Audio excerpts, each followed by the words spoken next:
Everyone, Happy New Year. I've been off with the family over Christmas, enjoying that downtime, but back on it now, as I'm sure all of you are. And I wanted to send a little video today talking about New Year's resolutions, goal setting, and how you can set yourself up for success over the year in that. And I'm conscious it's the first week of January, and probably all of you have had a thought about this, and some of you have probably tried and already failed, and that's exactly why I'm doing this now. Because in my experience of the years of coaching, my own experience, and just learning and reading, there are a few kind of key things which are worthwhile taking on board when you're kind of approaching this. So first to say, I think this time of year is super powerful, and it's a really good chance to plan out and make some really positive changes to your health, fitness, career, whatever it is you want to do. So I'm never going to poo-poo that, as I think is common to do. And I'd never poo-poo those people, you're walking into the gym for the first time ever this week. And if you see those people in your gym, just be kind to them, okay? Because probably it's a big step for them, and you were there once too. I know, being someone who's gone to a gym for years, it's really easy to be like, oh, January, it's really busy. Yeah, it is, and that's a really positive thing for those people. So if you see them in your gym, just be kind, give them a hand, have a chat with them, make them feel at home. So moving on to the subject. Goal setting and how you can set yourself up for success. So first and foremost, you really want to have a bigger picture view of what you want to achieve, okay? I think it's really worthwhile being granular and breaking that down, which we'll discuss in a minute, but if you don't understand the overarching vision of what you want to achieve, how are you going to buy in to actually doing that, and how does that become actionable and deliverable, okay? So take some time to think about that. Okay. And then secondly, what you really want to consider is why that's important to you.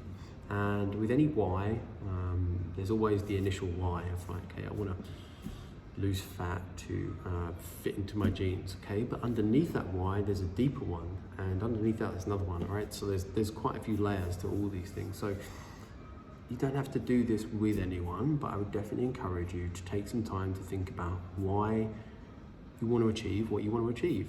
And yeah, that's, it's an emotional process, but that's the point.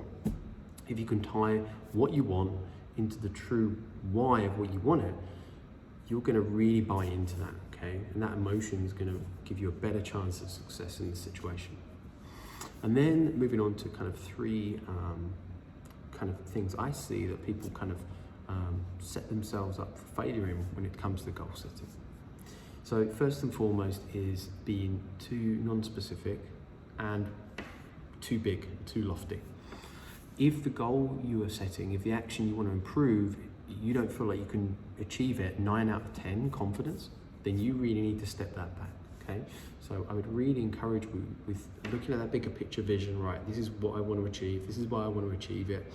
What's the first step towards that now? And what's the first step towards that I can guarantee I can achieve at least 90% of the time? And that's really where you want to start, okay? And that might be, if you want to start getting more exercise in the day, that might be a 5-minute walk in the morning, all right? So don't set yourself up for failure by saying, I'm going to go to the gym 5 minutes a week, I'm going to do 20 hours of exercise, because it's probably not going to happen. And when it doesn't happen, you're going to feel that like kind of sense of failure, which makes it harder to kind of pick yourself up and crack on with it again, okay? So first and foremost, start small, make it achievable. Secondly is to not beat yourself up if you fail or mess up, okay? Consistency is a big thing for me as a coach and for anyone who's into fitness for longevity and health.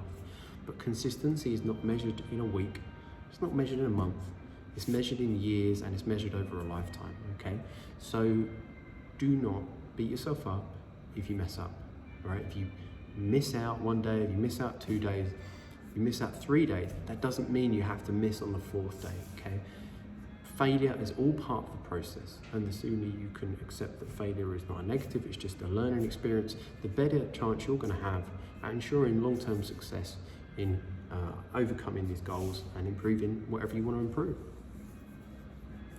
So start small, be specific, make it achievable.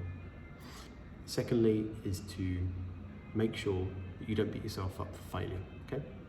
And thirdly is to make sure that you're accountable to someone, okay? Either that's yourself or it's a friend or family member or a coach, it doesn't really matter. And how I would simply say best ways to do this, if you do it yourself, you get this kind of apps, you can just write it down in a journal. If you friends or family, just getting them involved in it, tell them you're doing this, all right? If you've got a coach, they'll obviously assist you through that in a way more clear and specific way. But I think accountability and support is super important for you achieving your goals, okay? So if you need any help with this, you want to chat about it further with me, you want any more information, then just let me know. Happy to do that. And I really hope you've got something out of this and are able to kind of set those goals for where you want to be a year from now, bring that back, minimal kind of step towards success, and just get after it, okay? Have a good one. Bye-bye.